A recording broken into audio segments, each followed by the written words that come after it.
God. தொடர்ந்து செய்திகளை கேட்டுக்கொண்டிருக்கிறீங்க. ரொம்ப நல்லது. நீங்க தொடர்ந்து தேவனுடைய வார்த்தையும் வீட்டுல வாசிக்க வேண்டியது அவசியமா இருக்கு. சில நேரங்களில் பாத்தீங்கன்னா, நான் வாயை திறந்து சொல்லுவதே சிலருக்கு தீர்க்க தரிசனமா இருக்கும். சொல்லுவேன், ஒய்ஃபோட ஒழுங்கா பேசுங்க, ஒய்ஃபோட ஒழுங்கா நேரம் ஸ்பெண்ட் பண்ணுங்க, ஒய்ஃபோட விளையாடுங்க, இப்படின்றத பத்திலாம் நான் அநேக காரியங்களை சொல்லியிருக்கிறேன். சிலர் அதை கேட்காம போகும்போது அதனுடைய விளைவுகளையும் அவர்கள் அதை பார்த்திருக்கிறாங்க. காலத்துக்கு முன்பதாகவே வருகிறதற்கு முன்பதாகவே எப்படி குடும்பத்தை அமைக்க வேண்டும் என்கிற செய்திய நான் அநேக நேரங்கள்ல சொல்லுகிறது உண்டு. ஒருத்தருடைய தனிப்பட்ட வாழ்க்கையில கூட அவங்க சந்திக்க போகிற என்ன பிரச்சனையோ அதற்கு பதிலாக அவர்கள் தேவனுடைய வார்த்தையை கேட்டு நடக்கும்படிக்கு அவர்களுக்கு நான் என்னுடைய இருதயத்தில் பார்ப்பது அல்லது என்னுடைய மனதிலே பார்ப்பது, நான் ஆவியானவரால உந்தப்பட்டு பேசுவது, ஆவியானவர் எனக்கு ஞாபகப்படுத்துவது, இவைகளை நான் தெளிவா அவர்களுக்கு பேசுகிறது உண்டு. அவர்கள் அந்த நேரத்துல ஆவியானவர் பேசுகிறத ஆண்டவர் பேசுற மாதிரியே இருக்கு அப்படின்னு சொல்லி ஏற்றுக்கொள்ளுகிறார்களே தவிர, அதுக்கப்புறம் ஒரு 2 நாளைக்கு அப்புறம் அதை நினைக்கிறதே கிடையாது, அதை செய்யறதும் கிடையாது.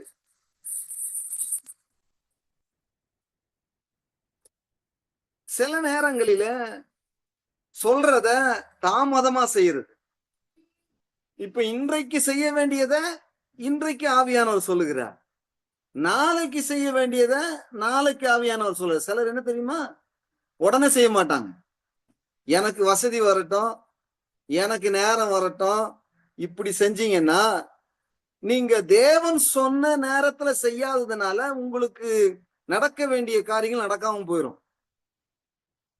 7 தடவை யோர்தான்ல போய் முங்க சொன்னா, நான் அடுத்த வருஷம் வரும்போது முங்கிக்கிறேன்னு சொன்னா யாருக்கு நஷ்டம்? அந்த ஒரு வருஷமும் அவன் குஸ்ரோகியா இருந்திருப்பான். தேவன் சொன்ன உடனே செய்கிற ஆட்கள் தேவனுக்கு தேவை. வட்டான்னு கேக்குறான், வான்றாரு, உடனே காலை வைக்கிறான், உடனே தனி மேல் நடக்கிறான், அவ்வளவுதான். ஆண்டவர் உங்களுக்கு உங்க வாழ்க்கைக்கான பதிலை தேவன் சொல்லி கொண்டிருக்கிறார். அவர் என்ன சொல்லுகிறார்னா, நான் சொன்ன உடனே அத நீ செய்ய ரெடியா இருக்கணும். அதை பத்தி யோசனை பண்ணக்கூடாது, அது தப்பா ரைட்டா, அது வேத வசனத்துக்கு ஒத்து இருக்குதா, தேவன் சொல்லுகிறாரா, அதை உடனே செய்யணும். அவன் தான் தேவனுடைய ஆவினால் நடத்தப்படணும்.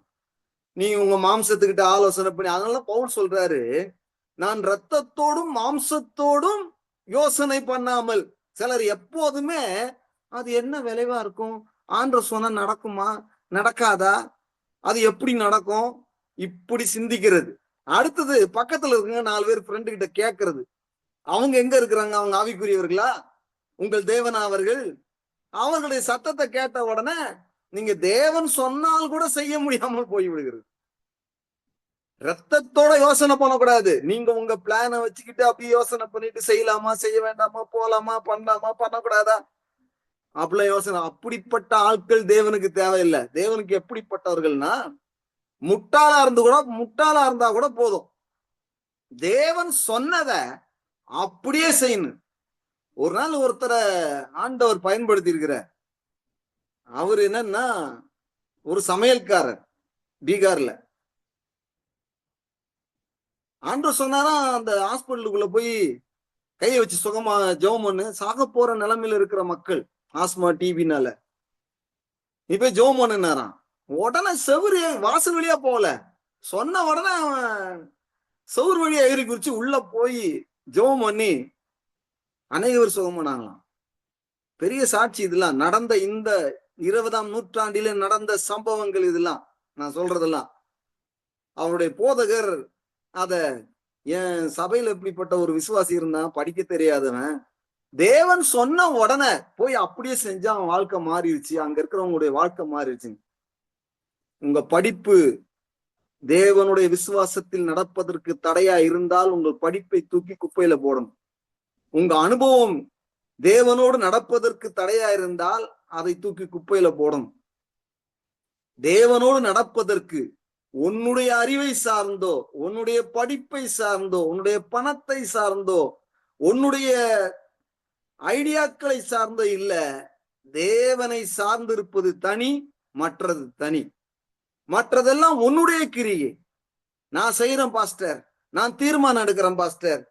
தீர்மானம் எடுக்கணும், நல்ல விஷயங்களுக்கு ஓகே. ஆனா எல்லாவற்றுமே நம்ம முயற்சி பண்ற மாதிரி போனோம்னா தேவனுடைய கிரியை அங்க இருக்காது. தேவன் என்ன சொல்றாருன்னா, உனக்கு ஏதாவது பலவீனமா என்கிட்ட உதவி கேளு. நீ உனக்கு ஏதாவது பிரச்சனையா என் வசனத்தை விசுவாசி. நீ ஏதாவது ஆபத்துல இருக்கிறியா என்ன நோக்கி கூப்பிடு. இதுதானே தேவன் சொல்றாரு. நம்ம என்ன நினைக்கிறேன்னா, நான் ஏதாவது முயற்சி பண்றேன் ஆண்டவரே, நீங்க உதவி செய்ய வேணாம், நான் செஞ்சுக்கிறேன், நான் என்னால ஜெபம் பண்ண முடியும், என்னால பிரச்சனையை சமாளிக்க முடியும், என்னால எல்லாவற்றையும் செய்ய முடியும்னு சொல்றதுனாலதான் தேவன் அதுல செயல்பட முடியல. உன்னால நீங்க செய்ய முடியும், உங்களை கட்டுப்படுத்துவதற்கு அல்லது உங்கள் வாழ்க்கையை நீங்கள் தீர்மானிக்கும் போதுதான் நீங்கள் செய்கிற காரியங்கள் வாய்க்காமல் போகிறது. உங்க உணர்ச்சியிலே நீங்கள் தோல்வி அடைகிறீர்கள். அப்போ தேவனுடைய உதவியே நம்ம கேட்கணும். பாருங்க, தாவீது அவ்வளோ பெரிய ஒரு ராஜா, அவன் சொல்றான் நான் யுத்தத்துக்கு போறேன் என் கூட வாங்கன்ட்டு. எவ்வளவு பெரிய ஒரு மோசே அற்புதங்கள் 10 அற்புதங்கள் செஞ்சு அவன் சொல்றான் உங்க சமூகம் எங்களோட கூட வரணும். பாருங்க, பார்வனே காலி பண்ணியாச்சு, மத்ததெல்லாம் என்னது, நம்ம போய் பண்ணிக்கலாமே. அப்படி இல்லை, நமக்கு எப்போதுமே தேவனுடைய உதவி தேவை. தேவனுடைய வார்த்தையின் உதவி நமக்கு தேவை. நம்ம ஜெபிக்கும் போது அவர் உதவி செய்கிறார், நம்ம கூப்பிடும் போது அவர் பதில் கொடுக்கிறார். இது வாழ்க்கையில என்னன்னா ரொம்ப முக்கியமான விஷயம். இந்த வாழ்க்கையில நம்ம தனியா வாழ்வதற்காக நம்ம படைக்கப்பட்டவங்க இல்ல. நீங்க தனியா வாழ முடியாது. தனிமையா இருப்பவனுக்கு ஐயோ ஆபத்துன்றார் ஆண்டவர். நீங்க ஒரே வீட்டுல கணவன் மனைவியா இருந்து தனித்தனியா இருப்பது தேவனுக்கு பிரியம் இல்ல. நான் உங்களுக்கு தான் பேசுறேன், உங்க பதிலுக்கு தான் நான் பேசுறேன். இப்போ நீங்க கேட்ட தேவனிடத்துல கேட்ட கேள்விக்கு இன்றைக்கு நான் உங்களுக்கு பதில் கொடுக்குறேன். 2 பேரும் எதுக்கு தனியா இருப்பது நல்லதல்லன்னு தான் ஆதாமுக்கு ஒரு ஏற்ற துணையை தேவன் உண்டாக்கினார். அப்ப உங்களுக்கு பிசாசு கொடுக்கிற முதல் பிரச்சனை என்னன்னா, நான் திருமணம் தேவ சித்தம் இல்லாமல் பண்ணிவிட்டேன் அப்படின்ற எண்ணத்தை உங்களுக்கு கொடுத்துக்கிட்டே இருப்பான். நீங்க என்ன பண்ணணும், வசனத்தினால ஜெயிக்கணும். வசனத்தை எடுத்து, அதுக்குதான் நீங்க கல்யாணம் பண்றதுக்கு முன்னாடியே இந்த திருமணம் பண்ணுவது தேவ சித்தமா இல்லையான்னு கேட்டு ஒரு வசனத்தை நீங்க பெற்றுக்கொள்கிறீர்கள் இல்லையா, அந்த வசனத்தை வச்சு ஜெபிக்கணும், ஜெயிக்கணும் அவனை. ஏன்னா ஆட்டுக்குட்டியின் ரத்தத்தினாலும் சாட்சியின் வசனத்தினாலும் சாத்தானை ஜெயித்தீர்கள். உனக்கு ஏற்ற பொண்ணு இல்லைன்னுவான், உனக்கு ஏற்ற கணவன் இல்லைன்னு சொல்லுவான், உங்க அப்பா அம்மா எல்லாம் பார்த்து இப்படி பண்ணி வச்சுட்டாங்கன்னுவான். நம்பாத. உங்க அப்பா அம்மா பண்ணி வச்சதுனால நீ கல்யாணம் பண்ணல, நீ தெரிஞ்சு கொண்டதுனால திருமணம் ஆகல. உனக்கு தேவன் அதற்கு பின்பதாக தேவன் செயல்பட்டார், ஆகவே உனக்கு திருமணம் நடந்திருக்குது. இல்லைன்னா நடந்திருக்காது. இல்ல பாஸ்டர் எனக்கு ஏற்ற மாதிரி இல்லையே, உனக்கு ஏற்ற மாதிரி இல்லைன்றது இல்ல, இருக்கிறாங்க, நீ உன்னால கையாள தெரியல. ஏன்னா உன்னுடைய தேவன்கிட்ட உனக்கு உதவி கேட்க தெரியல, குடும்பம் நடத்த உனக்கு தெரியல. பெரிய ஆளா இருக்கலாம் நீனு, ஆனா உனக்கு ஞானம் தேவனிடத்துக்கு தேவை. ஒரு பொண்ணோட எப்படி பழகணும்னு சொல்லி ஆண்டவர்கிட்ட கேட்கணும். உங்க மனைவியை எப்படி அவர்கிட்ட எப்படி நடக்கணும்ன்றத ஆவியானவர்கிட்ட கேட்கணும். ஒரு பெண்ணும் கூட ஃப்ரெண்டு சொன்ன அந்த காரியத்தை வச்சு நடந்தனா அது முட்டாள்தனமான குடும்பம் ஆயிரும். உன் குடும்பத்தை நீ உடைச்சிருவ. யாருகிட்ட ஆலோசனை கேட்கணும், ஆவியானவர்கிட்ட கேட்கணும். ஆவியானவரே, என் கணவனோட நான் எப்படி நான் சந்தோஷமா வாழ்றது. ஒரு ஊழியக்காரர் இருந்தாரு, கணவன் மனைவிக்குள்ள பல பிரச்சனை. இது டிவிலேயே அவர் சொல்லியிருக்கிறார். பிரச்சனை நடந்த உடனே அவங்க தனி ரூமு இவங்க தனி ரூமு உள்ள உட்கார்ந்து இருக்கும் போது ஆவியானவர்கிட்ட ஜெபம் பண்ணாரு அந்த ஊழியக்காரர். ஆண்டவரே, நான் என்ன செய்யணும், என் மனைவி கிட்ட நான் சமாதானமா போனாதான் நான் ஊழியம் செய்ய முடியும் அப்படின்னு ஆண்டவர் சொன்னானா, கத்தி எடுத்து ஒரு ஆப்பிளை கட் பண்ணி கொண்டு போய் உன் மனைவி கிட்ட கொடுனா. தேவன் சொன்னத உடனே செஞ்சாரு அவர். உடனே போய் ஒரு ஆப்பிளை கட் பண்ண நல்லா கழுவினாரு, கட் பண்ணாரு, கொண்டு போய் கொடுத்த உடனே அந்த ஒய்ஃப் என்ன நேசிக்கிறீங்களேன்னு கட்டி பிடிச்சிக்கிட்டாங்க. முடிஞ்சுதா? அப்போ எப்போ சமாதானம் ஆகும், எப்போ உங்க வாழ்க்கை ஸ்மூத்தா போகும் தெரியுமா? ஆவியானவரோட சேர்ந்து நடக்கும் போதுதான். இல்லாம எப்ப பார்த்தாலும் ஞாயிற்றுக்கிழமை சொன்னோம் இல்லையா, வள்ளு வள்ளுன்னு விழுந்தா, பேசாமே இருந்தா, உன் டிக்னிட்டியை பார்த்துக்கிட்டு ஒய்ஃப் கிட்ட பேசாம இருந்தா முதல்ல நீ பாவம் செய்யற. உன் கணவன்கிட்ட நீ பேசாம இருந்தன்னா முதல்ல பாவம் செய்றீங்க. அது பெரிய பாவம். ஏன்னா தனிமையா இருப்பதற்காக தேவன் கணவன் மனைவியை ஏற்படுத்தல. நீங்க ஒருவேளை தவறு பண்ணியிருந்தா அவர்கிட்ட போய் சாரி கேட்டுறணும், முடிச்சிடணும் அந்த கதைய. அந்த கசப்பை உள்ள வச்சுக்கிட்டே இருந்தீங்கன்னா அது அப்படியே இன்க்ரீஸ் ஆகிட்டே இருக்கும். அதுவே கேன்சர் வர்றதுக்கு வழிவகுக்கும். ஏன்னா தேவன் தனிமையா இருப்பது நல்லதல்லன்னு ஆதியாகமம் புஸ்தகத்துல இந்த பெண்ணை ஆண்டவர் கொடுத்தார். அவர் எங்க இருந்து எடுத்தார்னா, நல்ல வேலை கால்ல இருந்து எடுக்கல. இல்ல நம்ம ஆளுங்க கால்ல போட்டே மிச்சிருவாங்க ஒய்ஃப. சில பொம்பளைங்க அப்படியே ஆடுவாங்க, நல்ல வேலை தலையில இருந்து எடுக்கல. நான் சொல்றதெல்லாம் கேட்கணும், நான் பண்றதெல்லாம், என் வீட்டுக்காரி என் பேச்சே கேட்க மாட்டேன்றாரு. ஏமா நீ தலையில இருந்து வரலமா? நல்ல கரெக்டா எடுத்தாரு. அவர் இடுப்புல இருந்து விழா எலும்பு எடுத்தார். கணவனுக்கு கிறிஸ்துவுக்கு கீழ்ப்படியது போல கீழ்ப்படியணும். அடங்காத மனைவிகள் இருக்கிறாங்க, அடங்காதவர்கள் பைபிளே இருக்கு. கெட்ட பெண்கள் இருக்காங்க, துன்மார்க்கமான பெண்கள் இருக்கிறாங்க, வாயாடிகள் இருக்கிறாங்க.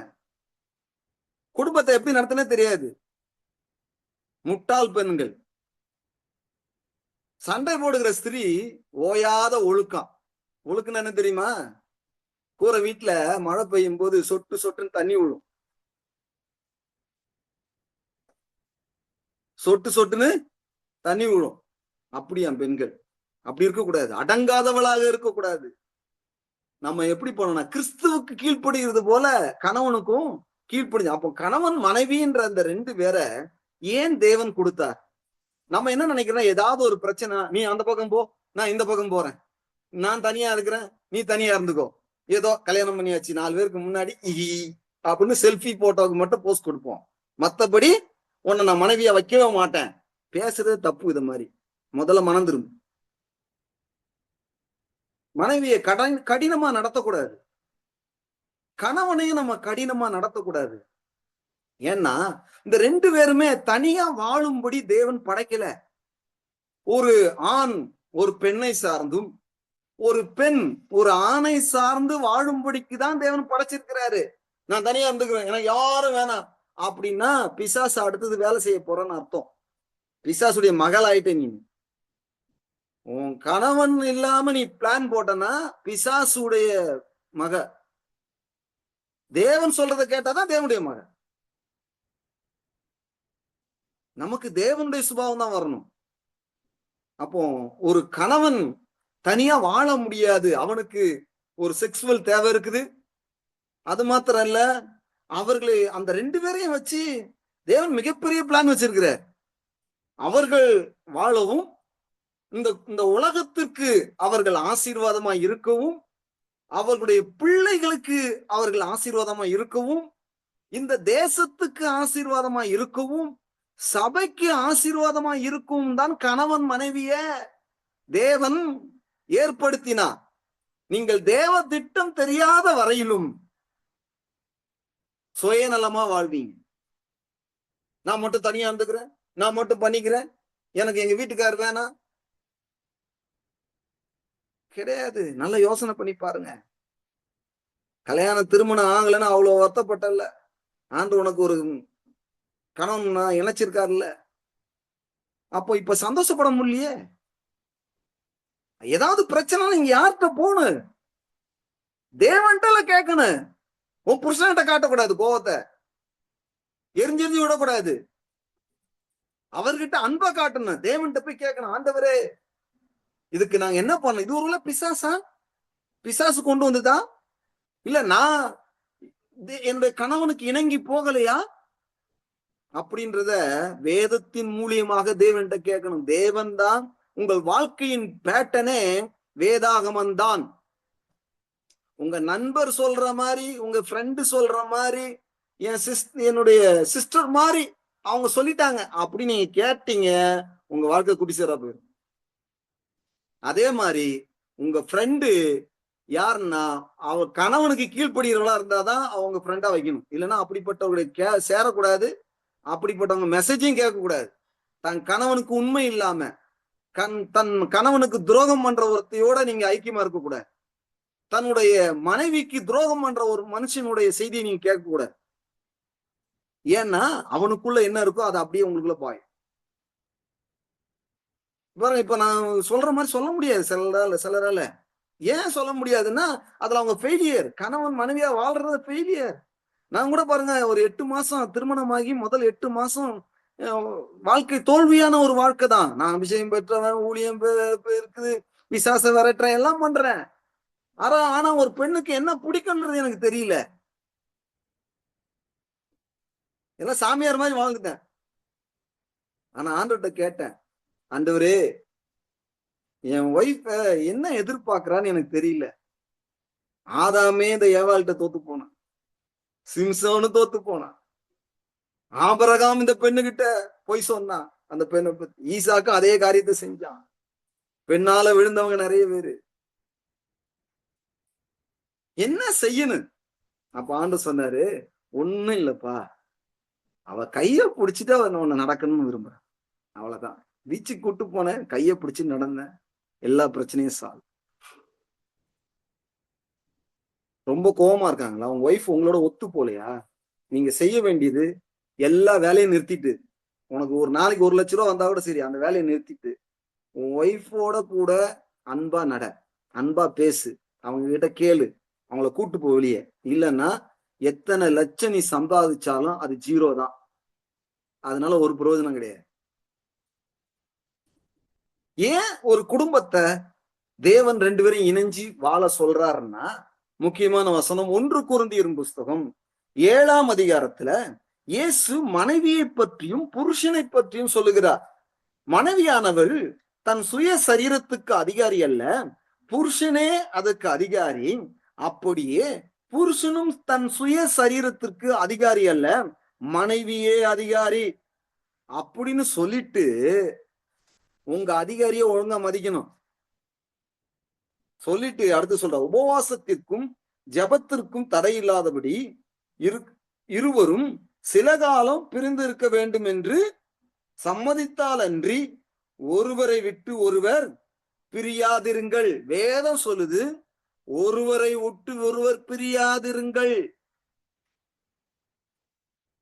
உபவாசம் பண்றோம் அன்னைக்கு மட்டும் வேணா சரி ரைட் ஓகே, ஜெபம் பண்ணணும், பைபிள் வாசிக்கணும், அன்னைக்கு மட்டும் ஓகே, தனியா படுத்துக்கோ. மத்த நாள் எங்க அம்மா வீட்டுக்கு போனேன், எங்க அப்பா வீட்டுக்கு போனேன், எங்க தாத்தா வீட்டுக்கு போனோம்னு தனியா படுக்க கூடாது. காலையில போனோம், நைட்டு வீட்டுக்கு வந்துடணும். தேவன் வச்சிருக்கிறது என்ன? பிசாசுக்கு இடம் கொடுக்க கூடாது. நான் ஒன்னும் கொடுக்க மாட்டேன் பாஸ்டர், பிசாசு சும்மா இருக்க மாட்டான். நான் என்ன சொல்றேன்னு உங்களுக்கு புரியும் நினைக்கிறேன். நான் என்னுடைய ஒய்ஃப் இல்லாம நான் வெளியே ஊழியத்துக்கு போனதை தவிர தனியா எங்கேயுமே நான் போய் தங்கினது கிடையாது. எங்க அம்மா அப்பா உயிரோடு இருக்கும்போது கூட, என் சகோதர வீடு இருந்தாலும் என் சகோதரி வீடு இருந்தாலும் நைட்டு என் வீட்டுக்கு நான் வந்துருவேன், என் மனைவியோட தங்குறதுக்கு. அது நல்லது. விட்டுட்டு ஒய்ஃபை கணவனை விட்டுட்டு அம்மா வீட்டுல போய் 4 நாள் உட்காந்துக்கிறது, இது நியாயமே கிடையாது, நல்லதும் இல்லை. எச்சரிக்கையா இருங்க. அப்புறம் எல்லாம் கொடுத்துட்டு, பாஸ்டர் எங்க வீட்டுக்கார் வேற யாரையோ ஜன்னல் வழியா பாக்குறாரு பாஸ்டர், நீ ஒழுங்கா பாக்கலன்னா இன்னொருத்தர் பார்ப்பாங்க. அந்த தவறு நடக்கிறதுக்கு நம்ம விட்டு கொடுக்க கூடாது. உன் மனைவியை கவனிக்க வேண்டிய இடத்துல நீ கவனிக்கணும், உன் புருஷனை கவனிக்க வேண்டிய இடத்துல கவனிக்கணும். அவன் நல்லா இருக்கும் போது மட்டும் அவனை பாக்குறது இல்ல, அவன் பலவீனம் அடையும் போதும் அவனை பாக்குறது உன்னுடைய. தெளிவா சொல்றேன், உங்களுக்கு விரதத்துவம் இல்லாமையால் சாத்தான் உங்களை தூண்டி விடாதபடிக்கு. நல்லா கவனிச்சிங்களா? ஏன் ஒன்னாங்க தெரியுமா? சாத்தான் தூண்டி விடுவான். உன் ஹஸ்பண்ட் மனசு இப்படியே மனசுல எண்ணத்தை போடுவான். உன் புருஷனை காட்ட அவர் கொஞ்சம் நல்லா இருக்காருல்ல, கலரா இருக்காருல்ல, அழகா இருக்காருல்ல, படிப்பா இருக்காருல்ல, நல்லா சிரிச்சு சிரிச்சு பேசுறாருல்ல, இந்த மாதிரி ஒரு புருஷன் கிடைக்கலையே நமக்கு, என்ன பண்றது பாவம், உனக்குதான் உலகத்திலே கிடைக்கல இந்த மாதிரி நல்ல புருஷனே கிடைக்கலன்னுமா. இப்படிதான் பேசுவான். என் வாழ்கிட்ட என்ன பேசினானோ அதைதான் உங்ககிட்ட போய் ட்ரை பண்றான். உங்ககிட்ட வந்து, இந்த மாதிரி என்ன ஃப்ரெண்ட்லியா பழகுறாங்க இந்த சிஸ்டர், இந்த மாதிரி நம்ம ஒய்ஃப் பேசலையே, என்ன டேலண்டா இருக்காங்க, என்ன அழகா பாடுறாங்க, என்ன அழகா பிசினஸ் பண்றாங்க, இந்த மாதிரி என் பொட்டாட்டி இல்லையே. இல்லன்னு தெரியுது இல்ல. உனக்கு ஏத்த மாதிரி உனக்கு கொடுத்துருக்கிறாரு, அவங்களுக்கு ஏத்த மாதிரி அவங்களுக்கு கொடுத்துருக்கிறாரு. நீ அதாவது ஒரு பெண்ணை ரகசியமா ரசிக்க கூடாது. ஒரு ஆணையும் பிசாசு ரகசியமா ரசிக்க வைக்கிறான். பாருங்க, சாத்தான் தூண்டி விடாதபடி நீங்கள் என்ன செய்ய, கூடி வாழுங்கள். மறுபடியும் கூடி வாழுங்கள். ஏன் கூடி வாழணும்? அதுக்குதான் நான் இப்ப இன்னைக்கு செய்தியை கொடுக்குறேன். நீங்கள் ஏன் கூடி வாழணும்? அது ரொம்ப முக்கியமான விஷயம்.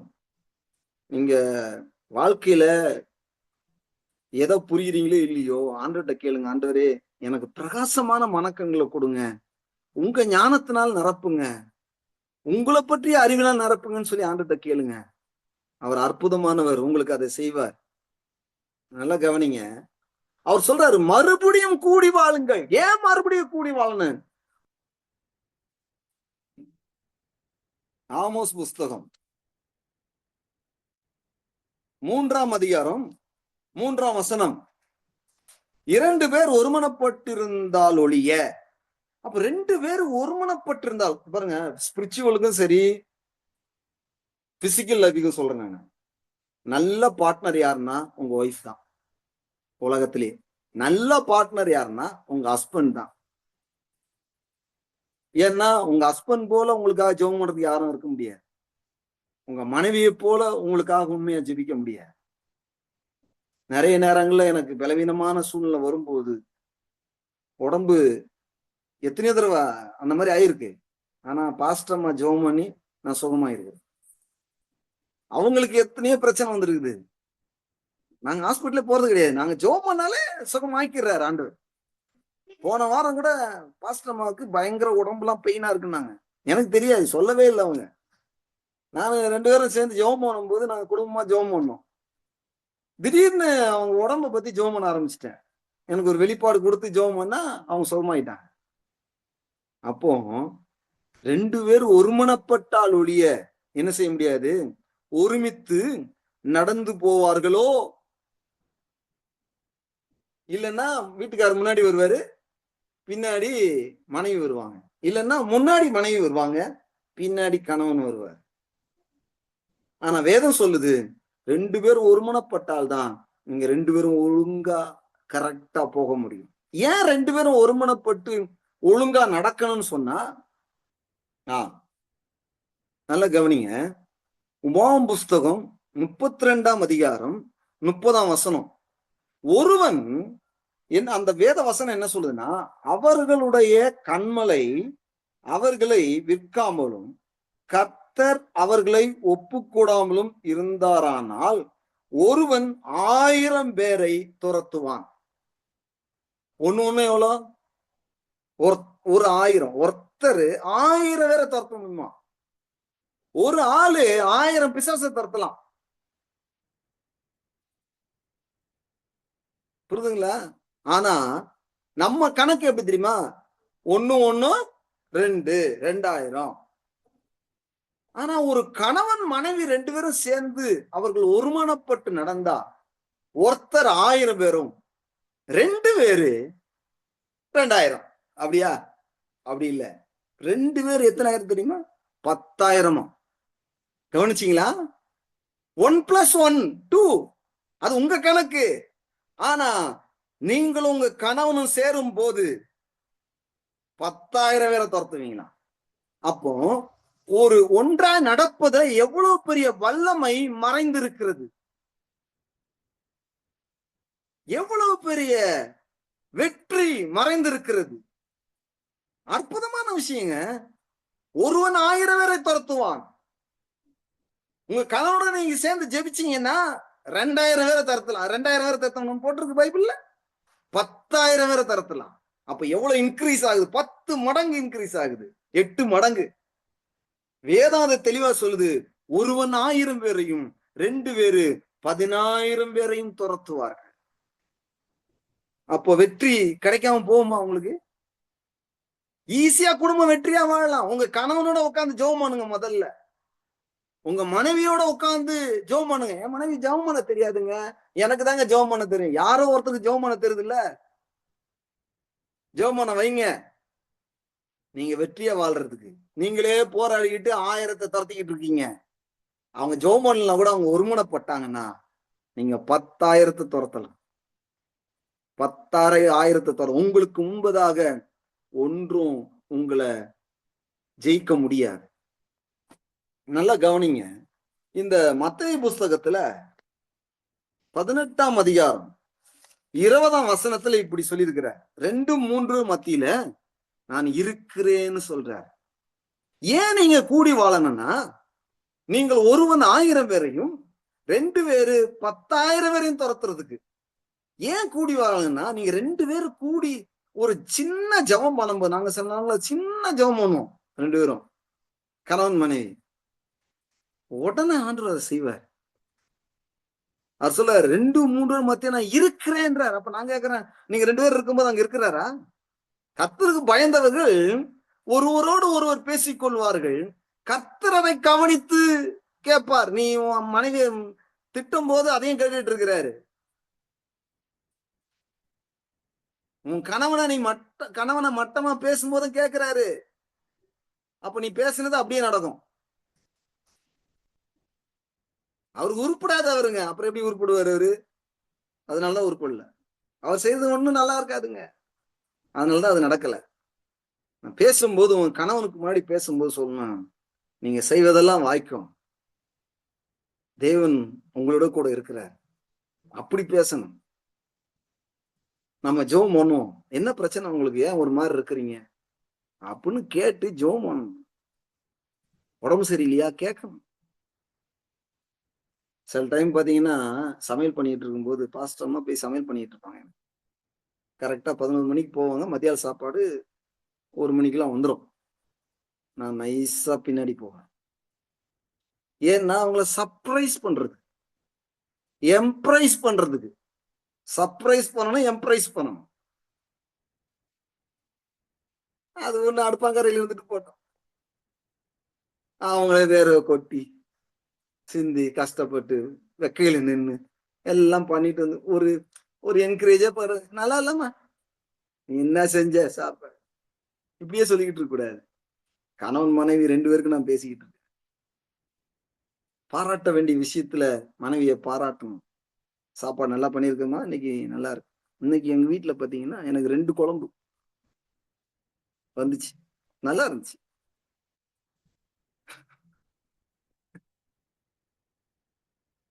உங்க மனைவிய நல்லா சமைச்சா நல்லா இருக்குன்னு சொல்லுங்க. ஹோட்டலுக்கு கூட்டு போறேன் அப்படின்னு சொல்லாதீங்க. ஏன்னா அவர் சொல்லியிருக்காரு, ஏன் கூடி வாழணும்னா, நீங்க 2 பேர் அங்க இருக்கும்போது அங்க இயேசு இருக்கிறார். நான் ஒரு நாள் இயேசுவை நேரா பார்த்தேன் எங்க வீட்டுல. எங்க வீட்டம்மா கீழ இருந்து பெருக்கிட்டு இருந்தாங்க. ரொம்ப வருஷத்துக்கு முன்னாடி. ஒரு கோவப்பட்டு பேசிக்கிட்டே இருந்தாங்க. எனக்கு ரொம்ப கஷ்டமா இருந்துச்சு. எட்டி உதைச்சிடலாமான்னு வந்துச்சு எனக்கு. ஏன்னா கீழ தானே உட்கார்ந்திருந்தாங்க. பெருக்கிருந்தாங்க. அந்த அளவுக்கு ஒரு மாரி வயித்துக்குள்ள இருந்து அப்படியே கொதிக்கிற மாரி ஆயிப்போச்சு எனக்கு. அந்த மாரி ரொம்ப சூடா பேசிட்டாங்க. ஆவியானவரே எனக்கு உதவி செய்யுங்க. ஏசப்பா எனக்கு உதவி செய்யுங்க. அப்படின்னு நான் இப்படி ஜெபம் பண்றேன். இயேசு வாசல் வழியா, கதவு வழியா வர்றாரு. கதவு திறந்திருக்குது. வந்துட்டு அவர் சொன்ன ஒண்ணே ஒண்ணு என்ன தெரியுமா? உங்களுக்கு சமாதானம் உண்டாவதா. இத சொல்லி எத்தனையோ வருஷம் ஆச்சு. இன்ன வரைக்கும் அந்த சமாதானம் எங்க மனதுல இருக்குது. எங்க குடும்பத்துல இருக்குது. ஏன் தெரியுமா? நாங்க 2 பேரும் ஒருமனப்பட்டு நீங்க ஏதாவது ஆலோசனை கேட்டீங்கன்னா, அவங்க கிட்ட கேட்டு வந்து என்கிட்ட கேட்டீங்கன்னா, நானும் அதே தான் சொல்லுவேன். என்கிட்ட கேட்டுட்டு அவங்க கிட்ட போய் கேட்டீங்கன்னாலும், அதையே கரெக்ட்டா சொல்லுவாங்க. ஏன்னா, நாங்க 2 பேரும் 2 பேர் அல்ல, ஒருவர். தேவனும் நானும் ஒண்ணு. அதே போல என் மனைவி நானும் நீங்கள் இருவராய் இராமல் ஒருவராய் இருக்கிறீர்கள். உங்கள் மாம்சத்தை பகைக்கிறவன் ஒருவனும் இல்லையே. உன் சரீரத்தை உன் கைய ஒரு சுத்தி வச்சு அடிப்பியா? மனைவியை அடிக்கிறவன் மனுஷனே கிடையாது. நிறுத்து இது இன்னையோட. உன் சரீரத்தை கதவுல வச்சு அப்படியே நைப்பியா? அப்படின்னா உனக்கு என்ன மூளை ஏதோ கோளாறுன்னு அர்த்தம். உன் சரீரத்தை நேசிக்கிறல்ல, தலை அசிங்கமாயிருது, சீவிரம்ல. அதே போலதான் அவர் மனைவி பலவீன பாண்டம். கணவனுக்கும் பலவீனங்கள் இருக்குது. அதை ஒருத்தர் அட்ஜஸ்ட் பண்ணி போறதுக்கு தான் ஆண்டவர் 2 பேரையும் இணைச்சு வச்சிருக்கிறார். உன் பலவீனத்துல அவர் உதவி செய்யணும், அவர் பலவீனத்துல நீங்க உதவி செய்ய. மத்தேயு புஸ்தகம் 18ஆம் அதிகாரம் 19ஆம் வசனத்திலேயே ஒரு காரியம் இப்படி சொல்லப்பட்டிருக்குது. பூமியிலே ஒருமனப்பட்டிருந்தால் அது என் பிதாவினால் உண்டாகும். அவர் சொல்றாரு, அல்லாமல் உங்கள் 2 பேர் தாங்கள் வேண்டிக் கொள்ள போகிறது எந்த காரியத்தை குறித்தாலும் பூமியிலே ஒருமனப்பட்டிருந்தால் பரலோகத்தில் இருக்கிற என் பிதாவினால் அது அவர்களுக்கு உண்டாகும் என்று உங்களுக்கு சொல்லுகிறேன்.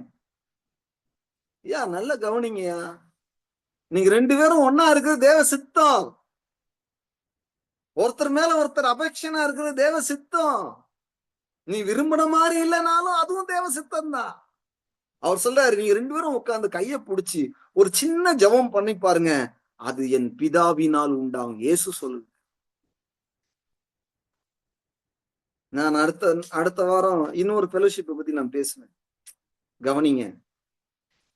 இப்போ உங்களுக்கு முன்னாடி இருக்கிறவன் மனைவியை நேசிக்க முடியலன்னா எப்படி ஒரு கிறிஸ்தவனா வாழ முடியும்? உன் முன்னாடி இருக்கிற ஒரு மனைவிய உன்னால நேசிக்க முடியலன்னா எப்படி?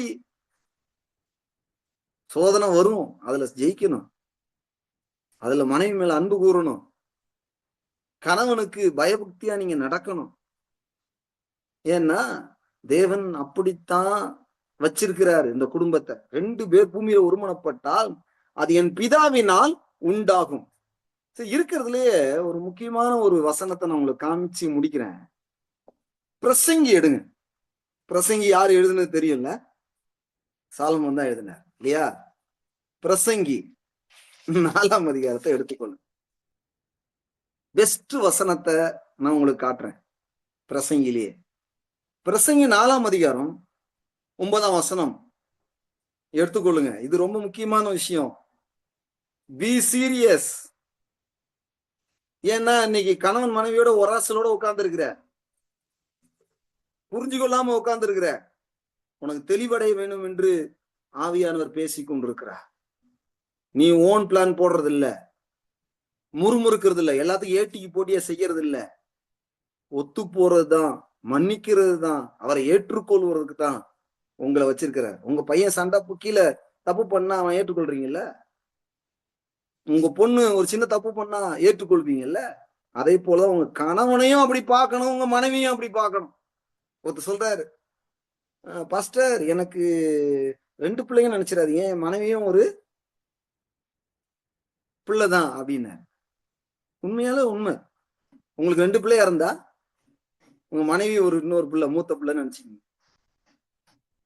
இல்லைங்க பாஸ்டர், எனக்கு ஒருவேளை உங்களுக்கு 2 பையன் இருந்தா, உங்க ஹஸ்பண்ட் இருந்தா மூத்த பையன் உங்க ஹஸ்பண்ட் நினைச்சுக்கீங்க. எல்லாம் ஒன்னாதான் இருக்கும், ஒரே சேட்டை தான் போகணும். ஒரு பெண் தன்னுடைய கணவனா மட்டும் இல்ல, ஒரு பெரிய தலைவனாக மட்டும் இல்ல, ஒரு பெரிய இந்த உலகத்துல சிறந்த மனுஷனா மட்டும் இல்ல, தன்னுடைய மகனாகவும் பார்க்க வேண்டிய ஒரு சூழ்நிலை இருக்குது. அதை பார்க்கணும். அப்பதான் அவங்க செய்யற தப்பா ஏற்றுக்கொள்ள முடியும்.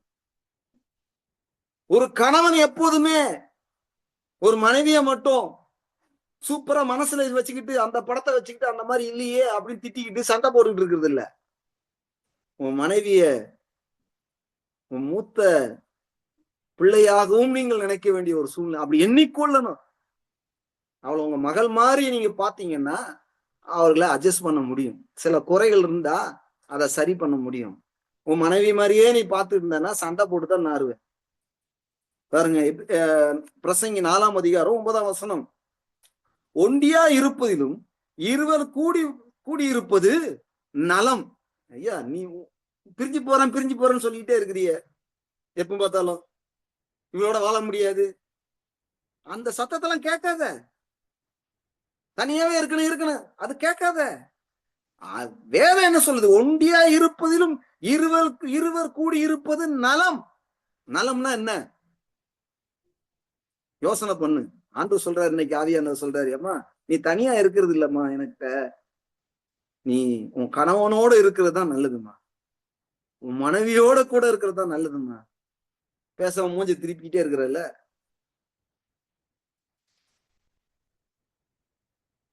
அவர் சொல்றாரு, அவர்களுடைய பிரயாசத்தினால் அவர்களுக்கு நல்ல பலன் உண்டா. பாருங்க, ஏன் நீங்க கூடி வாழணும் தெரியுமா? ஒருவன் 1000 பேரையும் 2 பேர் 10,000 பேரையும் துரத்துகிறார். 10,000 பேரையும் துரத்துகிறாரு. கை 2னோட 2000 ஆகி போச்சு. ஒருவன் 1000 பேரையும் 2 பேர் 10,000 பேரையும் துரத்துகிறார். ஏன் நீங்க கூடி வாழணும் தெரியுமா? நீங்க 2 பேரும் கூடி வாழும் போது அங்கே இயேசு உங்கள் நடுவிலே இருக்கு. நீங்க ஏன் தெரியுமா கூடி வாழணும்? நீங்க அப்படி கூடி வாழ்ந்தும் போது, என் பிதாவினால் நீங்க கேட்பது எல்லாவற்றையும் என் பிதா உங்களுக்கு அதை செய்கிறார். ஏன் கூடி வாழணும் தெரியுமா? 2 பேர் கூடி வாழ்வது நலம் என்று வேதம் சொல்லுகிறது. அதனால நீங்க கூடி வாழணும். அவர்களுக்கு என்ன உண்டா? நல்ல பலன் உண்டா. உங்களுக்கு நல்ல பலன் வரணுமா? உங்க கணவனோட ஒத்துப்போங்க. உங்க குடும்பம் வாழ்வடையணுமா? உங்க கணவனோட ஒத்துப்போங்க, உங்க மனைவியோட ஒத்துப்போங்க. சாக்கா ரபா ஹாந்தாரியா லேப்ரா கிராசிக்ரியாண்டாரா. ஒருவேளை ஒத்து போக முடியாம சில ஆவிகள் உங்களை தாக்குதுன்னா, இன்னைக்கு நான் உனக்கு ஜெபம் பண்றேன், அதுல இருந்து நீங்க விடுதலை ஆயிருவீங்க. அந்த மண்டலத்தெல்லாம் உடைக்கிறேன் இயேசுவின் நாமத்தினால. எல்லா வான மண்டலத்தின் பொல்லாத ஆவியின் சேனைகளை துரத்துகிறேன். கணவன் மனைவி 2 பேரையும் இணைக்கிறேன் இயேசுவின் நாமத்தினால. ஒரு மனம் உண்டாவதாக, ஐக்கியம் உண்டாவதாக இயேசுவின் நாமத்தினால். தேவன் இவர்களை கொண்டு செய்ய வேண்டிய திட்டத்தை இவர்கள் செய்யும்படிக்கு ஆவியானவர் உதவி செய்வீராக. தேவ தூதனுடைய ஊழியத்தை நான் சொல்லுகிறேன். ஆவிக்குரிய மண்டலத்துல பெரிய விடுதலை உண்டாவதாக. எல்லா தவறான அரண்களை உடைக்கிறேன், தவறான கவரிங்க உடைக்கிறேன் இயேசுவின் நாமத்தினால. இவங்களுக்கு சொல்லப்பட்ட தவறான ஆலோசனைகளை நான் முறியடிக்கிறேன். இவர்களுக்கு விரோதமாக இவர்களே சொன்ன தவறான வார்த்தைகளையும் ஜபங்களையும் நான் கேன்சல் பண்ணுகிறேன் இயேசுவின் நாமத்தினால. எண்ணங்களை கொடுப்பான். உன் மனைவி செத்து போனா நல்லா இருக்கும், உங்க கணவன் செத்து போனா நல்லா இருக்கும். உண்மையாவே அந்த மாதிரி செத்து போனா நீ ரோட்டுல தான் வந்து நிற்கணும். பிசாசுடைய தந்திரம் அது.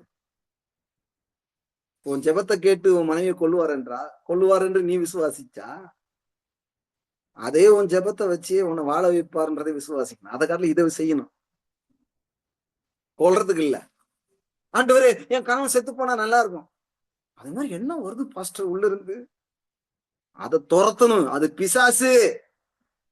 சொல்லணும், ஆண்டவரே எங்களை வாழ வைங்க, ஆண்டவரே எங்களை சாட்சியா வைங்க, ஆண்டவரே என் கணவனுக்கு நான் ஆசீர்வாதமா இருக்கணும், என் கணவன் எனக்கு ஆசீர்வாதமா இருக்கணும், நான் என் கணவனுக்கு ஆசீர்வாதமா இருக்கேன். நான் அடிக்கடி நினைக்கிறது ஆண்டவரே என் குடும்பத்துக்கு நான் ஆசீர்வாதமா இருக்கணும், என் மனைவிக்கு நான் ஆசீர்வாதமா இருக்கணும், என் சபைக்கு நான் ஆசீர்வாதமா இருக்கணும். அப்படி கேளுங்க ஆண்டவர்கிட்ட. ஆண்டவர் உன்னை உன் மனைவிக்கு ஆசீர்வாதமா உன்னை வைப்பாரு, உன் கணவனுக்கு ஆசீர்வாதமாக உன்னை வைப்பாரு, உன் குடும்பத்துக்கு உன்னை ஆசீர்வாதமா வைப்பாரு, உன் குடும்பத்தையே உன் சபைக்கு ஆசீர்வாதமா வந்து தேசத்துக்கு ஆசீர்வாதம் உன்னை வைப்பாரு. சரி, ரைட், ஓகே, நம்ம பார்ப்போம். இந்த 2 பேரு ஒன்னா சேர்ந்தா என்ன நடக்குதுன்னா, அவருடைய பிரயாசத்தினால் அவர்களுக்கு நல்ல பலன் உண்டு. அவங்க 2 பேரும் ஒரு பக்கம் சிந்திச்சு சில பிளான் போட்டு அதை செய்யும்படி தேவனுடைய வார்த்தைக்கு ஒப்பு கொடுத்து போகும்போது இன்னொரு வசனம் எனக்கு ஞாபகத்துக்கு வருது, அதையும் சொல்றேன். சகோதரர் ஒருமித்து இருந்தா அங்கே ஆசீர்வாதமும் ஜீவனும் உண்டாம் சகோதரருக்கு. அதே மாதிரி உன் மனைவியும் நீ இருந்தா அங்கதான் அபிஷேகமே இருக்கு, அங்கதான் ஜீவன் இருக்குது. 133ஆம் சங்கீதத்துல இது இருக்குது. இத எழுதி வச்சு பாருங்க. அந்த 133ஆம் சங்கீதம், அதை இன்னைக்கு தியானம் பண்ணுங்க. நைட்டு தியானம் பண்ணிட்டு அப்புறம் படுங்க. அங்க ஆசீர்வாதம் இருக்குங்க, ஜீவன் இருக்குங்க. முறைச்சுக்கிட்டு ஏங்க உட்காரணும்? மன்னிக்க முடியாம ஏன் உட்காரணும்? சரி, ரைட், ஓகே. அடுத்து சொல்றாரு, முதல்ல 2 பேரும் சேர்ந்தா நல்லது, 2 பேரும் சேர்ந்தா நல்ல பலன் இருக்கிறது. அடுத்த வசனம் பாருங்க, ஒருவன் விழுந்தால் அவன் உடனாளி அவனை தூக்கி விடுவான். ஒருவேளை மனைவிக்கு ஒரு கொஞ்சம் விசுவாசம் கம்மியாயிடுச்சுன்னா கணவன் வசனத்தை சொல்லி தூக்கி விடணும். எல்லா நேரத்திலையும் கணவன் விசுவாசத்தில் இருப்பார்னு சொல்ல முடியாது. கணவன் சில நேரங்களில் சில பாதிப்புல இருக்கும்போது மனைவி கவலைப்படாதீங்க, ஆண்டவர் செய்வாருங்க, நம்ம ஜெபம் பண்ணுவோங்க அப்படி சொல்லணும். அதுக்குதான் நீங்க மனைவியா இருக்கிறீங்க கூட. நீங்களும் சேர்ந்து உறுப்பு இல்லையா, நீ செஞ்சது அவ்வளவுதானா, நீ எங்க செஞ்சு என்ன பண்ண போற, அன்னைக்கே தெரியும் கல்யாணம் பண்ண, அப்படி பேசக்கூடாது. அவன் என்ன பண்ணா, ஒருவன் விழுந்தால் அவன் உடனாளி அவனை தூக்கி விடுவான். நீங்க தூக்கி விடுறதுக்கு இருக்கிறீங்க. மனைவியா இருக்கிற நீங்க உங்க கணவனை தூக்குறதுக்குன்னே நீங்க இருக்கிறீங்க. என்ன பிரச்சனை வந்தாலும் அவரை தூக்கி விடணும். உங்க கணவனை நீங்க தூக்கி விடுறதுக்கு தான் நீங்க இருக்கிறீங்க. உங்க மனைவியை நீங்க தூக்கி விடுறதுக்கு தான் இருக்கிறீங்க. அடுத்தது பாருங்க, ஒண்டியாய் இருந்து விழுகிறவனுக்கு ஐயோ. இதுதான் முன்னாடி சொன்னேன். ஆனா நீங்க 2 பேரா இருந்தீங்கன்னா ஏன் கூடி வாழணும் தெரியுமா? ஒருத்தரை தூக்கி விடுறது, நல்ல பலன் கிடைக்கிறது. ஐயோ அவனை தூக்கிவிட துணை இல்லையே. வாசிங்களா? நீ ஒண்டியா இருந்த உன்னை தூக்குறதுக்கு ஆளே இருக்க மாட்டாங்க. நீ விழுந்த இடத்துல தான் கிடக்கணும். ஆனா அவனை தூக்கி விடுறதுக்கு ஆள் இல்லை. ஆனா 2 பேரும் ஒன்னா இருக்கும்போது, கணவன் மனைவி ஒன்னா இருக்கும்போது ஒருத்தரை தூக்கி விட்டு, ஒருத்தருடைய ஜெபம் ஒருத்தருக்கு ஆசீர்வாதமா இருக்கும். ஒருத்தருடைய விசுவாச அறிக்கை இன்னொருத்தருக்கு விசுவாச அறிக்கை உதவியா இருக்கும். ஒருத்தருடைய பைபிள் வாசிப்பு இன்னொருத்தருக்கு பைபிள் வாசிக்கிறது உதவியா இருக்கும். அதுதான் படிச்ச வசனத்தை சொல்லணும்னு. தூக்கி விடுவாங்க. இல்லைன்னா என்ன செய்யணும்? ஃபர்ஸ்ட் வசனம் சொல்லுது, தனியா இருந்தா ஐயோ. 2 பேரும் ஒன்னா இருந்தா நல்ல பலன் உண்டு. 2வது வசனம் சொல்லுது, ஒண்டியா இருந்தா விழுந்த இடத்துல விழுந்து கிடப்ப. 2 பேரா இருந்தா ஒருத்தன் பார்த்து ஒருத்தன் என்ன பண்ணுவான்? தூக்கி விட்டுருவான். இதுதான் ஆவிக்குரிய வாழ்க்கை. இதெல்லாம் இப்ப நான் சொல்றதெல்லாம் கணவன் மனைவியோட எப்படி இசைந்து இருப்பதுன்றதை பத்தி பேசிட்டு வரேன். நல்ல கவனிங்க. அடுத்த வசனத்தை நம்ம வாசிப்போம். 2 பேராக படுத்து கொண்டிருந்தால் அவர்களுக்கு சூடு உண்டாகும். வசனம் என்ன சொல்லு? குளிர், பயங்கர குளிர், -20க்கு போயிருச்சு. தனித்தனியா படுத்தா என்ன விரைச்சு போயிரு. ஒரு தடவை சாது சுந்தர் சிங் ஐயா திபெத்து பக்கம் போனாராம். போனா ஒருத்தன் குளிர்ல அப்படியே வரைச்சு போயிருக்கானா. பக்கத்துல ஒரு வியாபாரியும் வந்திருந்தாங்க. 2 பேரும் பேசினாங்களாம். இல்ல அவனை தூக்கி என்னால போக முடியாது, நான் போறேன் அப்படின்ட்டு அவன் போயிட்டான். நீ என்ன செய்ய அப்படின்னு. இவரு பாவம் இறக்கப்பட்டு இந்த குளிர்ல விட்டா செத்துருவாருன்னு சொல்லிட்டு அந்த குளிர்ல நடக்கிறவன முதுகுல தூக்கிட்டு நடந்து போயிருக்கிற. ஒரு கொஞ்ச தூரம் நடந்து போய் பார்த்தா முன்னாடி போன வியாபாரி செத்தே போயிட்டான் குளிர்ல. ஆனா இவரு சூடு அங்க ஏற, அவன் சூடு இங்க ஏற, 2 பேரும் போய் சேர வேண்டிய இடத்துக்கு போய் சேர்ந்தார்.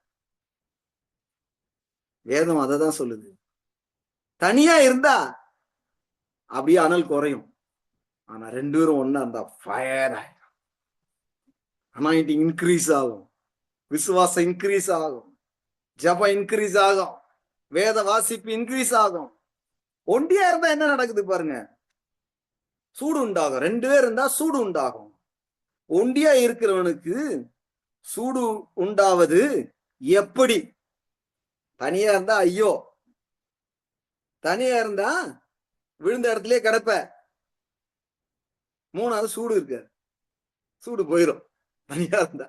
ஆனா 2 பேரா இருந்தீங்கன்னா நல்ல பலன் உண்டு. நீங்க 2 பேரா இருந்தீங்கன்னா ஒருத்தர் யாரோ ஒருத்தர் தூக்கி விடுவான். நீங்க 2 பேரும் ஒன்னா இருந்தா சூடு உண்டாகும். அடுத்தது சொல்றாரு, கவனிங்க.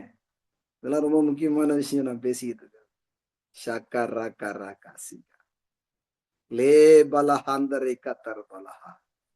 கவனிங்க. 12ஆம் வசனம், பிரசங்கின் புஸ்தகம் 4:12. இப்போ ஏன்னா நம்ம 9ல இருந்து பார்த்துட்டு வரோம் இல்லையா? 12ஆம் வசனம், ஒருவனை யாதாம் ஒருவன் மேற்கொள்ள வந்தால் இருவரும் அவனுக்கு எதிர்த்து நிற்கலாம், முப்பரின் நூல் சீக்கிரமாய் ஆறாது. யாரும் பிசாசு ஒரு பக்கம் பயத்தை கொடுக்குறான். உடனே கணவன் என்ன பண்ணணும்? அதை கடிஞ்சு கொண்டு ஜெபம் பண்ணணும். அதிகாரத்தை கையில எடுக்கணும். பிசாசு ஓடியே போயிரும்.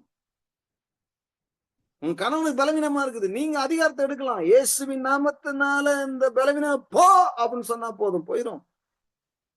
அப்ப என்னன்னா, இந்த 2 பேரு ஏன் கூடி வாழணுன்றதுக்கு இவ்வளவு விளக்கங்கள் கொடுத்துட்டு இருக்கு. முப்பரி நூல் அலாதான். அங்க ஏன் முப்பரினா தேவனையும் கூட சேர்த்துறான். ஒருத்தன் மேற்கொள்ள வரும்போது சில பிசாசுடைய போராட்டம் மனைவியை தாக்கும், இல்ல கணவனை தாக்கும். எல்லாத்தையும் நம்ப கூடாது. பாஸ்டர் எல்லாத்துக்கும் உட்காந்து ஜெபம் பண்ணிட்டு அந்த மாதிரி நினைக்காதீங்க. நீங்க தான் உங்க கணவனுக்கு துணை. துணை துணை உண்மைதானே? உங்க மனைவிக்கு யார் துணை? நீ தானே. ஃபர்ஸ்ட் நீங்க கூட நிக்கணும், உங்க கணவனோட கூட நிக்கணும். அவருடைய எதிரியை நீங்க எதிர்க்கணும். மனைவியுடைய எதிரிய நீங்க எதிர்க்கணும். உங்க மனைவியை தொட முடியுமா பிசாசு? உங்க கணவனை தொட முடியுமா? அதனால முப்பரி நூல் அறாது. ஏன் நீங்க கூடி வாழணும்னு உங்களுக்கு புரியுதா? கணவன் மனைவி ஏன் கூடி வாழணும்? ஏன் ஒரு மனமா நடக்கணும்? அதெல்லாம் பவுல் பேசுறாரு. சொல்லும்போது சொல்றாரு, நீங்க உபவாச நாளை தவிர மற்றபடி நீங்க பிரிஞ்சிருக்காதீங்க.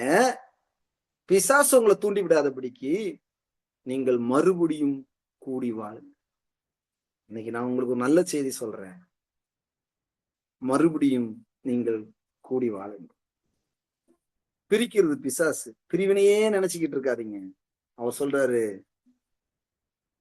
2 பேர் சேர்ந்தா 10,000 பேரை நீங்க துரத்தலாம். 2 பேர் நீங்க சேர்ந்து இருக்கும் போது அங்க இயேசு இருக்கிறார். நீங்க 2 பேர் பூமியில ஒருமனப்பட்டு கேட்டால் அது பிதாவினால் உண்டாகிறது. நீங்க 2 பேரும் கூடி இருப்பது அதிக பலனை கொடுக்கிறது. நீங்க 2 பேர் கூடி இருக்கும் போது ஒருத்தர் விழுந்தா ஒருத்தரை தூக்கி எடுக்கலாம். நீங்க 2 பேர் ஒன்னா இருக்கும் போது சூடு உண்டாகிறது. நீங்க 2 பேர் கூடி இருக்கும் போது ஒருத்தனை மேற்கொள்ள யாராவது ஒருத்தர் வந்தா அவன் 2 பேரும் சேர்ந்து மேற்கொள்ளலாம். இதுதான் வேதம் தெளிவாக சொல்லுது. கணவன் மனைவியா இருக்கிற நீங்கள் எல்லா வகையிலும் கிறிஸ்துவோடு கூட சேர்ந்து கூடி வாழ. இந்த இண்டிபெண்டன்ட் மைண்டே வரக்கூடாது. இண்டிபெண்டன்ட் பேங்க் அக்கௌண்ட் வச்சிருக்காங்க. ஏன்னா கணவனுக்கு ஒரு அக்கௌண்ட், மனைவிக்கு ஒரு அக்கௌண்ட். நான் சில நினைக்கிறேன், வீடு யாருது? மனைவிதான், கணவன் தான். ஒரு வீடு இருக்குது, சொந்த வீடு. யாருக்கு சொந்தம்? எனக்கு தான் சொந்தம், உனக்கு தான் சொந்தம். உங்க அப்பா கொடுத்தது, எங்க அம்மா கொடுத்தது. சண்டை போட்டு நாரிக்கிட்டு இருக்கோம். அது 2 பேருக்கும் சொந்தம். 2 பேருக்கும் குடும்பமா இருக்கனாலதான் கொடுத்திருக்கிறாரு. நீங்க ஒன்றா இருப்பதுனால உங்களுக்கு கொடுத்திருக்கிறாரு. உங்களுக்கு பதில் கொடுத்துருக்கிறாரு தேவன். நீங்க சம்பாதிக்கிறீங்க, உங்க கணவன் சம்பாதிக்கிறீங்க. என் பணம் எந்து, உன் பணம் வந்து. நீ ஒய்ஃபா? நீ கணவனா? எந்தெல்லாம் ஒன்றெல்லாம் எந்துன்றாரு அவரே. நீங்க சொல்லணும், நான் சம்பாதிக்கிறதெல்லாம் உங்களுக்கு தான், நீங்க சம்பாதிக்கிறதெல்லாம் எதுதான். இந்த வீடு உங்களுக்கு தான், உங்க வீடு எந்துதான். அது பிள்ளை யாருக்கு சொந்தம்? இல்ல பாஸ்டர், பாதி எனக்கு சொந்தம் பாஸ்டர், பாதி உனக்கு. எடுத்துக்கிய பாதி பாதியா?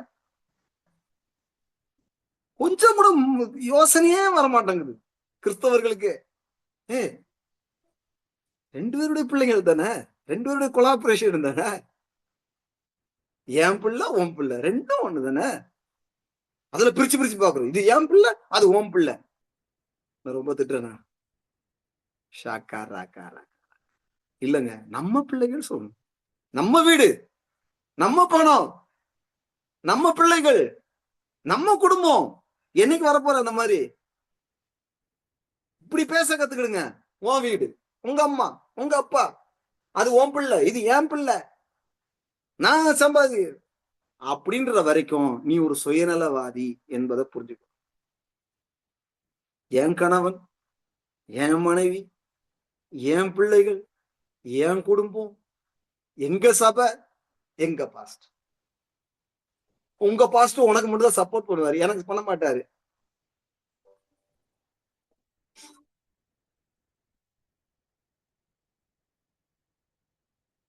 அடிச்சு முடியட்டும்.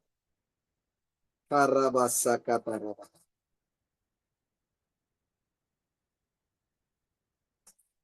ஜே கரபரபசக பரப. புரியுதா நான் என்ன சொல்றேன்ட்டு? இன்னைக்கு கணவன் மனைவியோட நீ பிரச்சனையா உட்கார்ந்துதான் இன்னைக்கு ஒண்ணு சேர்ந்து இப்பவே சமாதானம் ஆயிடும். ஏன்னா தேவ சித்தத்துக்கு விரோதமா நீ தேவ சித்தத்துல இல்லைன்னு அர்த்தம். உன் கணவனோட நீ இல்லைன்னா, உன் மனைவியோட நீ இல்லைன்னா தேவ சித்தத்துல இல்லைன்னா அர்த்தம். என் மனைவி பணம் சம்பாதிக்கவே தெரியல, பணம் சம்பாதிக்காதவ, அதனால அவளை அப்படி வைக்கணும் அப்படின்லாம் இல்ல. யார் சொன்னா? சம்பாதிக்கிற ஒய்ஃப் கிடைச்சிருக்கா, சந்தோஷப்படு.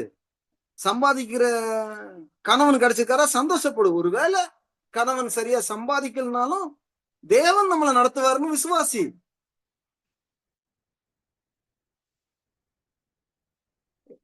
நம்மள தேவன் தான் நடத்துறாரு. இன்னைக்கு இதுல ஒரு வெளிப்பாடு வரணும். இந்த செய்தியை மறுபடியும் நீங்க கேட்கணும். கண்களை மூடி ஜெபம் பண்ணுங்க. பிதாவே, நன்றியோடு ஸ்தோத்திரம். நாங்கள் கூடி வாழும்படிக்கு நீங்க எங்களுக்கு உதவி செய்றீங்க, அதுக்காக ஸ்தோத்திரம். கணவன் மனைவியாக எனக்கு ஒரு நல்ல மனைவியை நீங்க கொடுத்திருக்கிறீங்க, அதுக்காக உமக்கு நன்றி. நல்ல கணவனை நீங்க கொடுத்திருக்கிறீங்க, அதுக்காக உமக்கு நன்றி. சொல்லுவோமா? நல்ல பிள்ளைகளை கொடுத்திருக்கிறீங்க, அதுக்காக உமக்கு நன்றி. ஆண்டவரே, நீங்க எப்படி இந்த குடும்பத்தை நான் செயல்படணும்னு நீ நடக்கணும்ன்றத நீங்க சொல்லி கொடுத்ததுக்காக நான் உங்களுக்கு நன்றி சொல்லுகிறோம். ஆண்டவரே, நான் என் மனைவியோட இசைந்து போக உதவி செய்யுங்க. என் கணவனுக்கு நான் கீழ்ப்படிந்து மதிக்கிற ஒரு மனைவியா வாழ உதவி செய்யுங்க. இண்டிபெண்டா இல்ல ஆண்டவர், ஒரே வீட்டுல இருந்துகிட்டு தனித்தனியா நான் சிந்திக்க கூடாது ஆண்டவரே. என் கணவன், என் மனைவி, என் பிள்ளைகள் என்பதை நாங்க ஓன் பண்ண எங்களுக்கு உதவி செய்யுங்க. நாங்க ஜெபிக்கிறோம். ஆவியானவரே, இன்றைக்கு கேட்ட இந்த சத்தியத்தின்படி இவர்களுக்கு பலன் உண்டாகும்படி ஜெபிக்கிறேன். எல்லா தடையும் விலகும்படி ஜெபிக்கிறேன். அப்பா, இன்னைக்கு விதைக்கிற காணிக்கைகளை நாங்க ஆசீர்வதிக்கிறோம். விதைக்கிற விதையை நாங்க ஆசீர்வதிக்கிறோம். பல மடங்கு அது பலன் கொடுப்பதா இவங்களுக்குள்ள ஒரு பெரிய மாற்றத்தை உண்டு பண்ணும்படி ஜெபிக்கிறேன். இயேசுவின் நாமத்தில் இந்த சரீரங்கள் சுகமடைவதா, மனது சுகமடைவதாக, போராட்டங்களாம் இல்வரலாவதாக இயேசுவின் நாமத்தின் நல்ல பிதா. ஆமென், ஆமென்.